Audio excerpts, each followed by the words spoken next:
Glenn Campbell. Well, in the studio with me are Professor Tariq Ramadan, who's written extensively about the relationship between Muslims and the secular West, Nigel Farrage of the UK Independence Party, whose manifesto included a commitment to ban the Niqab in public buildings and certain private buildings, and in our New York studio is the Egyptian journalist Mona Eltahawy, who describes herself as a liberal Muslim.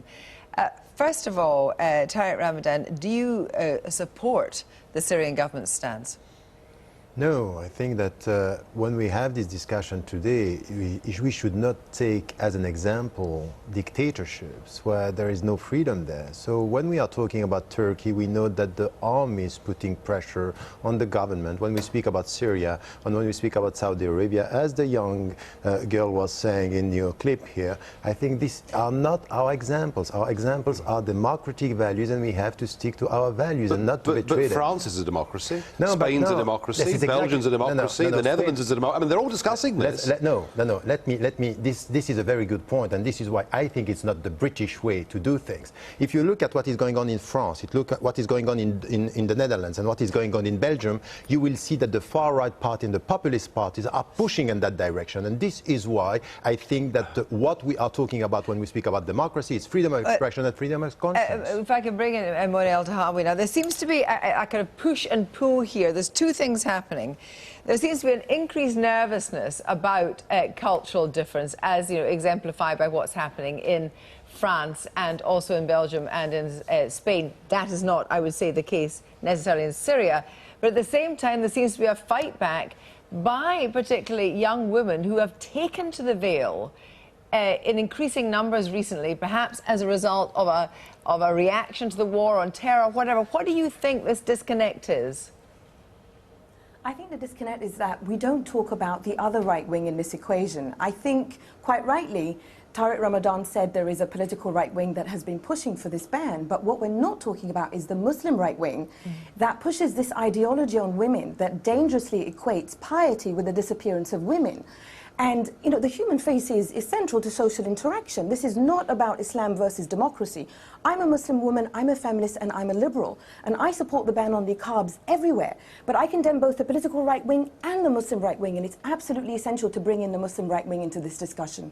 It has nothing to do with the Muslim right wing. It has to do with, we have scholars that they are saying that this is an Islamic prescription. I don't think that this is an Islamic prescription. My position is, how do we change mentalities and how do we let the people find their way? And how do you it's change not by banning people. It's but not. How do you Laws change are mentalities? not going to change mentalities. Do you think, you know, tonight we're not necessarily talking about the rights and wrongs of the veil, but I just want to put this to you.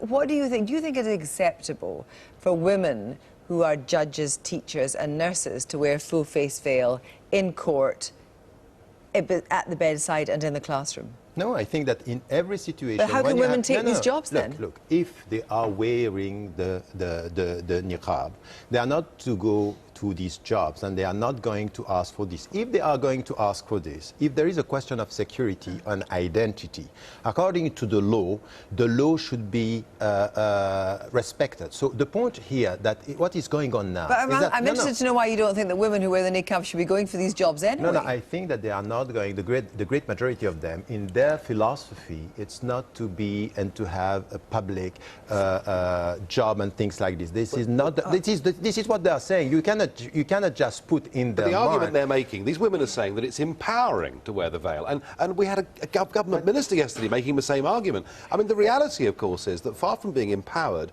women that cover their faces are much less likely to get any job in this country. But do you think about symbols of Islam? There is definitely in Europe some kind of attack on symbols of Islam. Now, why do you think at the moment this is happening?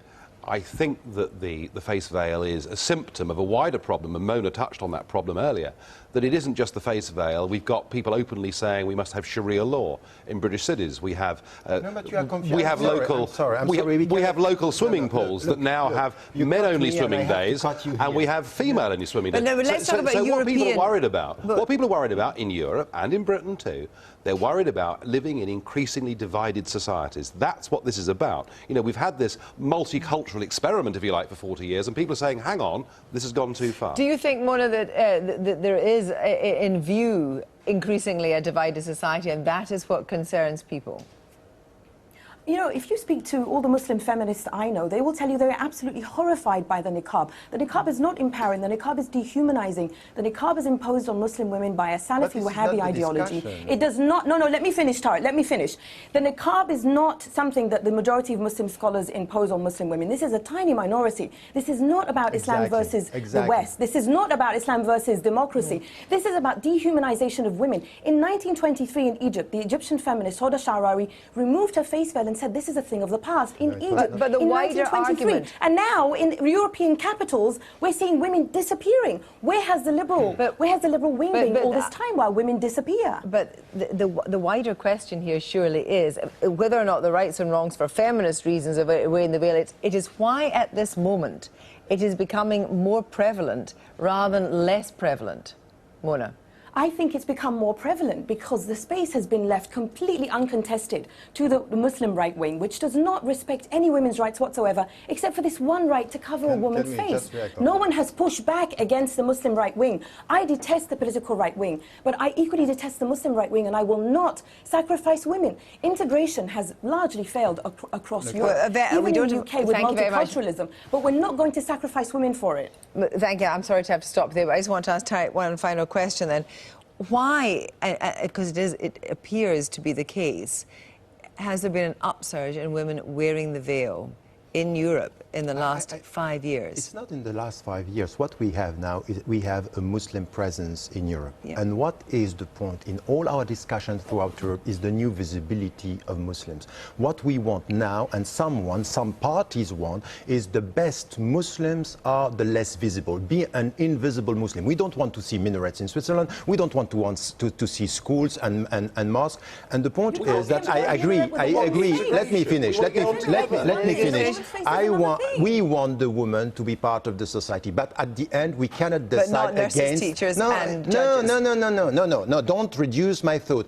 Don't ask the woman to be visible or invisible, and ask them to be as we want them to be. If we are serious about feminism, if we are serious about women's rights, let them decide, and don't change their behavior through laws, but through education and social involvement. Thank you all very much indeed.